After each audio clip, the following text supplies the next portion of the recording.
Welcome to my channel. It's called Lunasa. In today's video, I want to connect the teachings of Florence Scovel Shinn with the poet Rumi. So, Florence wrote in The Game of Life and How to Play It that man has an ever-silent listener at his side, his subconscious mind. Every thought, every word is impressed upon it and carried out in amazing detail. And she also wrote, whatever a man imagines sooner or later externalizes in his affairs. So I have that in mind when I was reading the books of Rumi's poetry. And Rumi, if you don't know, is an Islamic metaphysical Sufi poet. And he goes really deep. So I was reading this book and I came across these two poems that I thought were just a perfect expression of what Florence had in mind. So the first poem says, all the precious words you and I have exchanged have found their way into the heart of the universe. One day, they'll pour on us like whispering rain, helping us arise from our roots again. And another poem said, in this earth, in this immaculate field, we shall not plant any seeds except for compassion, except for love. So I think these two poems and those two quotes from Florence go really well together because Florence is trying to get us to realize that we have an ever silent listener by our side, and every thought, every word is impressed upon it. It's just like all the precious words we have exchanged have found their way into the heart of the universe. And things happen. You know, our words don't just go out there and come back void. They actually do matter, which is something Florence points out at the beginning of chapter 2 by quoting one of the prophets of the Bible.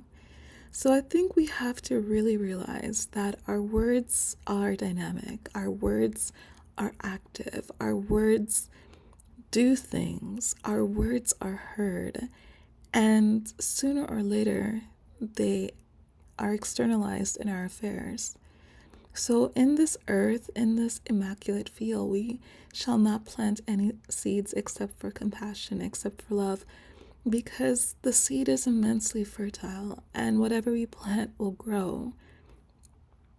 And so you want to be very careful about what you're planting, about what kind of garden you want to have, and be very thoughtful and very mindful. So in this earth, in this immaculate field, we shall not plant any seeds except for compassion and love. And so knowing that the environment is so fertile, knowing that we have an ever silent listener by our side, and our words find their way into the heart of the universe, and one day they'll pour out on us, we should be extremely mindful of our words. Now, I think it's helpful to realize that we are not our words, and we can choose what words to think and what words to not think. And we can also choose to have no thoughts, like function meditatively, like we just have the mind of no mind, so to speak. To like empty out our mind and be no mind and complete presence. It's a very Buddhist way of looking at it, but we can control what we think. We can think of our thoughts like the clothes in our closet, and we can decide when we pick one out that this isn't the thought that we want to think. Like, of all the thoughts you could think, why would you think this one? Because I wouldn't want this thought to find its way into the heart of the universe. I wouldn't want this thought to be a seed that's planted. And knowing that if you take out a thought, like you've taken out a sweater, and it's not good, you can just put it back. You have complete control over the thoughts that you're thinking. And you can take out another sweater, and that's not good either. Put it back. Like, you have complete control of what you think. You have to believe it. And sometimes you have to go out of your way to say nice things. Go out of your way to think the thoughts you would want to think, even if you don't believe them right now. So there's a lot that you can do with your mind.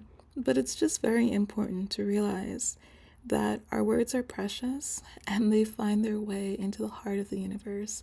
And one day they'll pour out on us. And the field is immensely fertile. It's immaculate. We should be immaculate with our words because those are the seeds that we're planting. And we want a garden that's beautiful and extraordinary. And so, going back to Florence, always realize you have an ever silent listener by your side. Your words are not empty. You're not speaking to nothing. Even if you're alone, someone's always listening. And these words get impressed upon your subconscious and sooner or later externalize. It's a beautiful lesson, and I just really enjoyed introducing you to these two poems from the great poet Rumi and connecting them to Florence. So, as always, thank you so much for listening. I'm gonna put two videos on the screen that I think you'll like, and I'll see you next time.